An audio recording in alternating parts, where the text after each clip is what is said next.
Howdy y'all, and welcome to the Mr. Maple Show. Today's the 10 at 10 for March 6th of 2025. Y'all, we got a lot of cool trees that are listed today at 10 a.m. Eastern Standard Time. We're gonna talk about 10 of them. There's actually 20. Look in your email, which you can sign up for on MrMaple.com to find out the other 10. Hey, let's jump right in. We're talking about Acer palmatum benikawa. I really love this one. The fact that it's a coral bark, this is one of those, I always say with the landscaping, when you're trying to do something, you want a symphony. You want your plants to entertain the entire season, something happening. And this being a coral bark the way it is, you're gonna get that winter interest that you don't get out of other plants. Yeah, and I love benikawa because it can give you that redder bark in even a more slightly situation, a shaded situation than something like sangukaku and many of the other coral barks. The bark on this will actually be an intense red, even in a partial shade situation, which is really impressive. It's a good mid-sized upright tree, reaching about 8 to 10 feet in height in 10 years. We recently did a cultivar highlight on this here on the Mr. Maple Show. Go check that out this morning. Yeah, you're looking in zones 6 through 9, just a killer tree. And I just like the greens it goes to, but then in fall, those yellow colors that it puts off, like other coral barks, just a great tree. Yeah, I mean, one great way whenever you're growing this out in your garden, give it a backdrop. Give it a backdrop of a building, or give it a backdrop of maybe an evergreen. And that'll really help accentuate the bark color during those winter months. Don't miss out. Okay guys, we're coming with Picea pungens Victor. We're talking about a blue spruce here. This is just killer, and it is a dwarf. It's small, and it's great for that ground cover. Yeah, I mean, it's short and wide. Think of it almost like a kiyohime kind of shape, but on a Colorado blue spruce, giving you that blue color with that flat tabletop kind of look. And I think that's just great, like great for fairy gardens, great for those small spaces, but you want to get that blue color in your garden, great way to do that. I mean, if you think about some of the places we talked about, you can use kiyohime, you can also use Victor. And if you're looking for those spots underneath the windowsills where you don't want something that's gonna get a lot of height, but you can get some width, Victor's gonna be a great way to give you an evergreen interest down there with some good blue color. Being it's got this blue color, you can about pair it with anything. I mean, you put this out there next to a summer gold, a Tamukiyama, whether it's gold, red, or even green, this blue is going to give good color contrast and a unique color you can't find in many other plants or animals in the world that's out there of nature.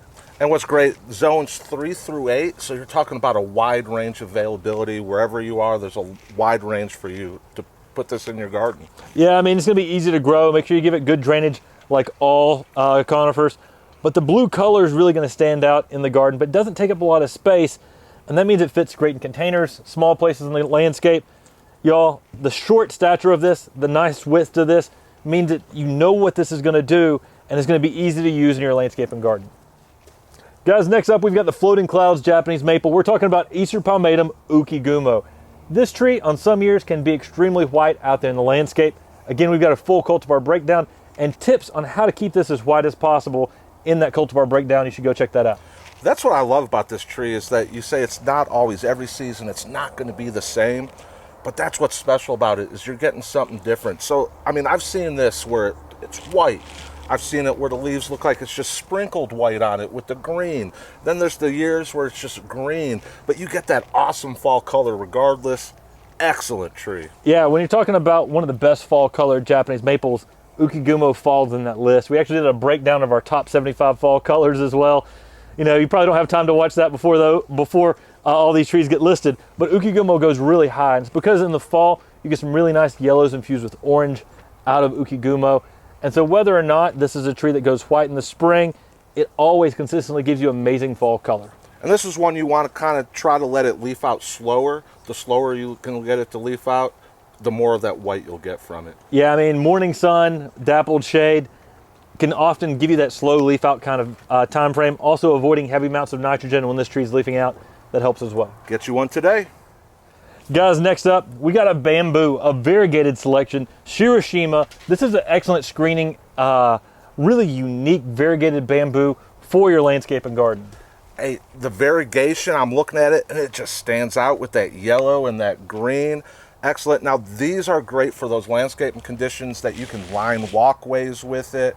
You can build barriers with it. Just an excellent plant outside of just Japanese maples, but to add additional color and shape in your garden. Yeah, I mean, bamboo can give you that bamboo aesthetic out there in the garden. It is awesome, fast growing, We're talking 8 to 10 feet of height in 10 years.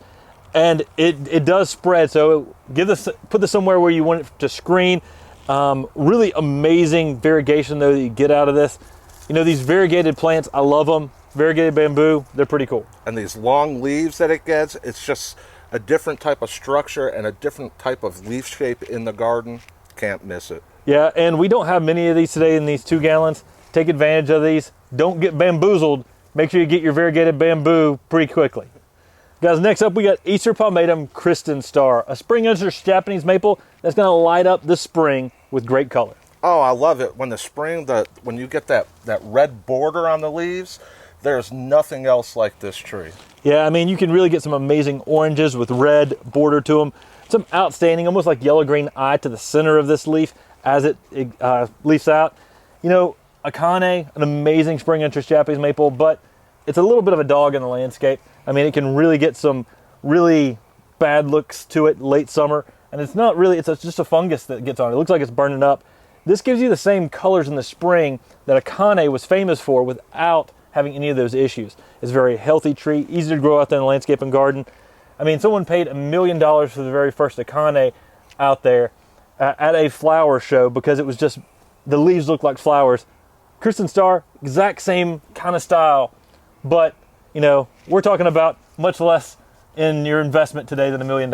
And I actually think, you say that, but I actually think it's a better tree. It's a stronger tree, grows better, not as much maintenance as you would. So you can drop $1 million someplace else, or you can drop here at MrMaple and get this great tree today. And you got to give a shout out. This is the Area 51 collection. Yeah, it's one of our introductions here at MrMaple, found by Bill and Kristen Taylor down in Spartanburg, South Carolina. Short and wide, and that's its MO. I mean, it has this unique shape to it for the spring interest style. Most of your other styles like Katsura, Winayama, they're gonna make this larger tree. This spreads out, makes a much shorter tree, more easy to manage out there in the landscape and garden. I thought you were talking about me, short and wide. Guys, next up we've got a Cuba Japonica Golden King. Now, if you like the color yellow like I do, man, is this tree showy and flashy.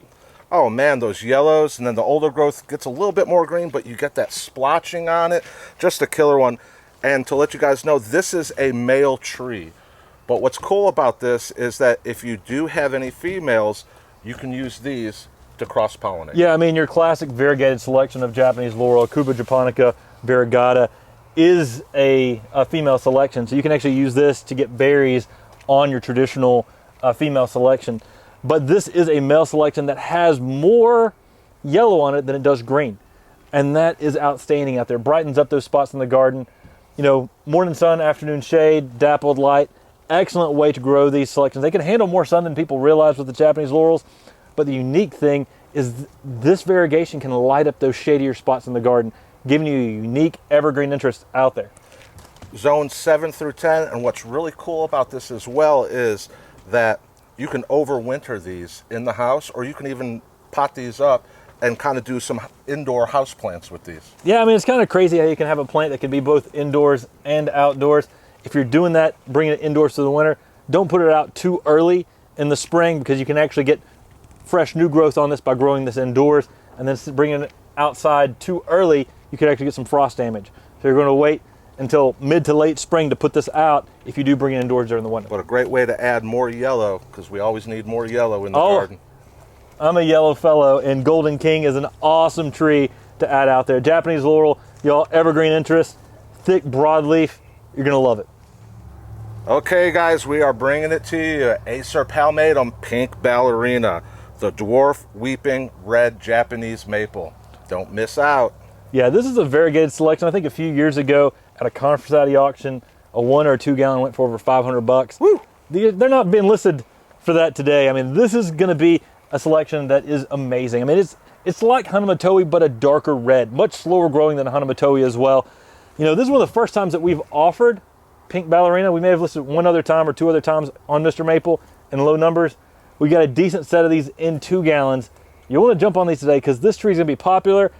It's slow growing, dark red, and you get that variegation that everyone loves with the Hanamatowi. Yeah, you're talking about 3 foot and 10 years. So you're talking about here in this 2 gallon right here in these sizes, you've got a great head start already with these great sizes. Yeah, and this was a introduction by Junker Nursery in England. And they're in the UK, they've got an amazing, they grow basically, mid-sized upright trees for people's landscapes and gardens. They're typically focused on these, much larger growing trees. It's really unique that they actually found and introduced pink ballerina. It's got that just dark red color, that bright pink. I mean, I would compare Hanamatoi to almost more like a Tamukiyama, but then when you look at the dark coloration of this, it's almost like that nigrum, that dark black red kind of color with that variegation. And these aren't going to last long, y'all. Snatch them up before they go. Guys, this yellow fellow is excited because we're listing another yellow plant on today's 10 at 10. For one of the first times getting listed, we've got Sambucus canadensis blonde envy, a native golden elderberry. Y'all, next level native, and it's just that bright yellow color out there in the landscape. It is. As it goes through the season and it gets closer to summer, the more yellow it's going to get. It's a native. And then you get those white flowers on it. And then after that, you actually get fruit that's edible that you can eat. Now, I don't know how it's going to taste, but it's edible. I mean, you get those white blooms on there, something almost akin to like Queen Anne's lace. And it's just these white blooms that are all across this. It is beautiful on top of this yellow. Most of the yellows you have out there on some of these elderberries, elderberries typically want more sunlight, but most yellows can't handle the sunlight. And this is a yellow that was found in full sun, being able to handle the sun down there in central South Carolina. So, I mean, you've got something that's extremely heat tolerant with that yellow color on an elderberry. So you get the best of everything. And we have people ask, like, more natives. Well, here you go. We've got one. This is as native as it gets. I mean, that's what I love, is when you get a native that has a unique characteristic that goes in the ornamental landscape. So you get all the benefits of being a native, but then you get that extra flair. That's what you can do with Blonde Envy. It's going to light up the landscape and give you that yellow color out there in the garden that just contrasts with so much else. And then some of you out there, you can make some jam and let us know how it tastes. Y'all, next up, we've got some XL 1 gallons of Acer japonicum Akamote. Yeah, look at the size on those. Those are excellent. So this is one, it's a japonicum, but you look at it and a lot of people think, oh, it's Shirasawanum, and I can see by looking at that big full moon leaf why it would be easily confused. Yeah, I mean, most people didn't start distinguishing japonicum and Shirasawanum until the 1980s. And so, we think about, oh, they're clear and distinct. Scientists debated on whether these two things were the same until 1980. So, I mean, I can see why there's some confusion. Akamote, though, also known as ruby red, ruby, or Jim's ruby red, it has this red burgundy-like new growth, and that is outstanding. You don't find on any other japonicum, and that burgundy red color holds longer than any of the other japonicum selections. And what's really cool about this is those big leaves. You know that your fall colors, that you are going to get a show come fall. I wouldn't be surprised if Akamote wasn't a hybrid of some sort, because it doesn't have your typical Acer japonicum growth. One thing that I found unique about Akamote is it's fairly upright and more narrow, almost something to akin of the Oolong Dew Maple Taka Cements. And so I often wonder if this is a possible hybrid between the two. We'd have to do some DNA to prove that, but it has this more narrow shape to it, which is very unique for an Acer japonicum. Great red fall color as well. Definitely, for anyone that loves those full moon maples, this is a tree you'll love. Yeah, you got to have one of these in your collection. Don't miss out. Y'all, last but not least on today's 10 at 10, we've got Taxodium discum Cascade Falls. Before we talk about this, let's talk about our open house. We've got an open house April 5th from 8 a.m. to 4 p.m. here at Mr. Maple. You'll want to come check out all the greenhouses. Y'all, it's a blast. We got so many cool trees in each and every house. A lot of times people will walk through the houses, see what speaks to them first, and then put those in their whole pile, but then go back and make another lap, because every time you walk through a greenhouse, you'll see some trees you've never seen before. And that includes me. I mean, there's over 6,000 1 gallons in almost each and every house we have here at Mr. Maple. So there's a lot to see whenever you're here. And the camaraderie among all the collectors is something to see, and it's always fun. And you have a game show. You're going to be Tim Trebeck. I will. I'll be Tim Trebeck. We'll be doing a Jeopardy-style game show here at Mr. Maple that day. If you're wanting to shoot some top fives, let us know. And on top of that, not only do we have 1 gallons, but we'll have some 10 gallons, 5 gallons, some B&B stuff. So a lot of interesting trees all around the nursery. It's always a fun time just being able to share our hobby that we love with everybody else that loves the same thing. Y'all check this out. Look at these. Great size of Cascade Falls, the Weeping Bald Cypress. I mean, the fact that it's staked up like at this high gives you a great head start, because if it wasn't staked up, it would almost be like ground cover. Yeah, I mean, this thing just has that heavily cascading pendulous habit. It's really unique and different. I mean, look, you actually mentioned this a second ago off air. It's kind of like Ryusin, but on a bald cypress. It has that heavily cascading form, and because it has that heavily cascading form, you can play with this and do whatever you want with it. Yeah, when we were talking about it down there at SFA Gardens, being able to, how it was malleable, that it was actually an archway that you could walk through and get underneath. I mean, just killer. Yeah, if you go check out our walkthrough on SFA Gardens, you can actually see the tunnel that they did with Cascade Falls, and it is amazing. The fact that you can actually, you know what this is going to do, so you can actually weave you can put the branches around and weave them around and create this really unique tunnel is amazing. You do the similar things with Ryusin as well, but Cascade Falls grows quicker and can actually make a bigger stage quicker. And that's one of the cool things about the bald cypresses. They're easy to grow, they're heat tolerant, they're drought tolerant, but they also can handle those wetter places in the garden where you can't grow an ornamental Japanese maple. If it's too wet, we always say you want Japanese maples to have good drainage, you don't want them to have wet feet. This is something that can grow in those wet feet areas and give you an ornamental tree that is unique and different. You know, and that's what I was about to say, talking about that wet feet. When we were down there at SFA talking to Dr. Creech, that area, some of those areas he had would naturally flood and be wet, and you'd be walking through there and you can tell a little mushy, and these things just growing like there was no problem. Yeah, I mean, that's the awesome thing about bald cypresses and Dawn redwoods, is you can actually push your gardening zone out to those areas where you couldn't grow some other trees because they couldn't handle those wet feet areas. It's really unique that these bald cypresses, they just give you that unique evergreen look out there, that's kind of fuzzy look out there in the landscape and garden. And then they drop their needles during the winter because they're a deciduous conifer. There aren't many deciduous conifers out there. These do it in a unique way with that unique weeping habit. And when these things drop their needles during the winter and you can actually see the twists and curves on these things, it is awesome. Guys, these are only 10 of the trees that are listing today. There's going to be 20 trees total. So make sure you check those out at 10 a.m.